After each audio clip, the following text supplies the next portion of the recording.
Este es el pasaje que voy a comentar del Evangelio de San Marcos. Lo presento con los verbos de lengua, los verbos que introducen el hablar de los personajes y que se llaman de lengua porque explican o señalan una acción de preguntar, contestar, exclamar o semejante. Estos verbos los voy a retirar porque en realidad repiten lo que ya se dice. Entre esta parte que es la mostrativa y esta que es el diálogo está el verbo de lengua. En cierto modo sirve de empalme uno con otro. Son dos estratos diferentes. Pero si lo quito no pasa nada, porque como ya conocemos un poco el suceso, pues no nos hace falta esa repetición y en cambio estorba un poquito o le quita simplicidad al texto que lo hemos de analizar más limpio de frases que no nos sirven para nada. De manera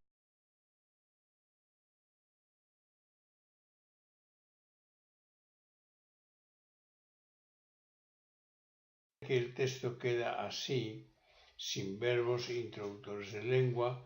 Aquí están la parte mostrativa realizada con verbos que indican las acciones que suceden y con palabras que indican el diálogo de los que hablan, ambos entreverados, entremezclados.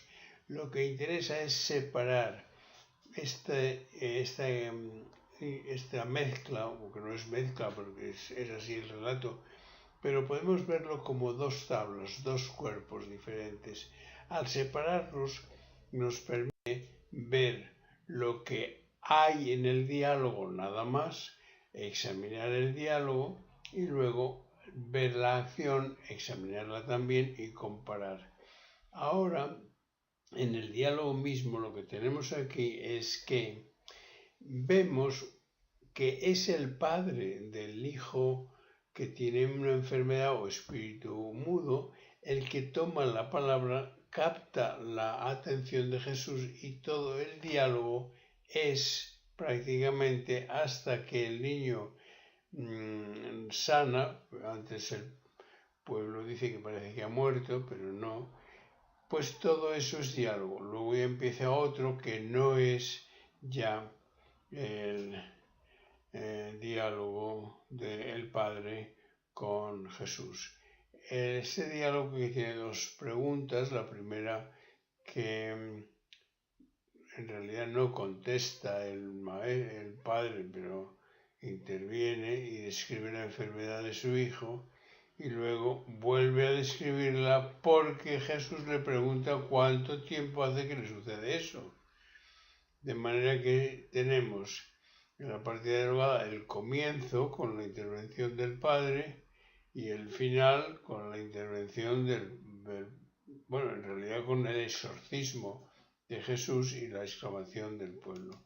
Si vemos aquí el diálogo contrastado, el Padre está en rojo hablando, dice todas estas cosas y en negrita está la intervención del Señor y al final lo que ya no empalma con este diálogo primero.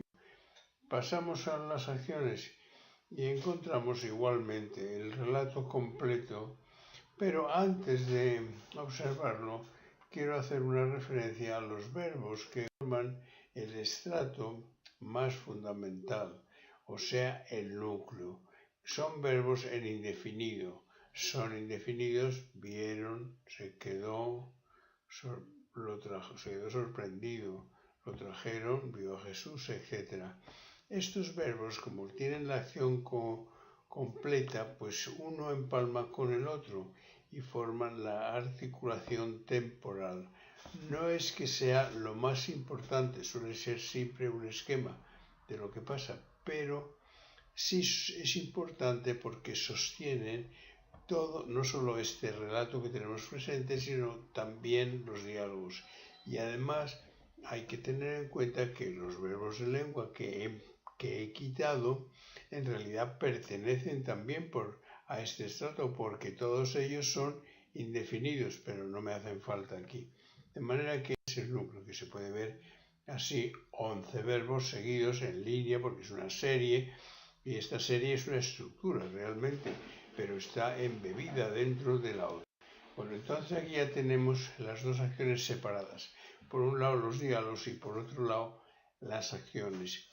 En los diálogos pues ya se ve que tenemos que aquí la descripción de la enfermedad, luego la volvemos a tener de manera diferente cuando el niño tiene el ataque delante de Jesús y luego vamos a ver cómo describe otra vez la enfermedad. O sea, este es el énfasis que tiene la exposición del exorcismo y la curación de este niño. Ambos relatos están en ambas tablas, las dos, de manera un poquito diferente y tienen sus correspondientes finales.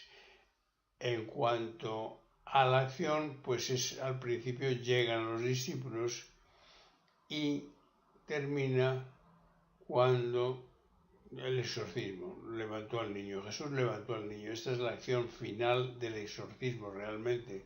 Y aquí empieza el exorcismo con la pregunta de Jesús en general, pero acaba con las palabras del exorcismo. O sea, las palabras del exorcismo y el tomarlo de la mano. Este es el verdadero final. Luego acaba. Pero vienen los discípulos que me preguntan por qué ellos no han podido expulsarlo. Y entonces hay otra sección que son al mismo tiempo acciones y palabras, acciones y diálogos. Forman como un relato, pero un principio con un final, o mejor dicho, con dos finales. O sea, dos principios y dos finales. Como se puede ver, un principio, los discípulos empalma con el final. Con un final que es el de la escena o el episodio del exorcismo, cuando Jesús lo toma de la mano, y el otro empieza cuando Jesús pregunta y termina cuando el exorcismo dicho de palabra. Luego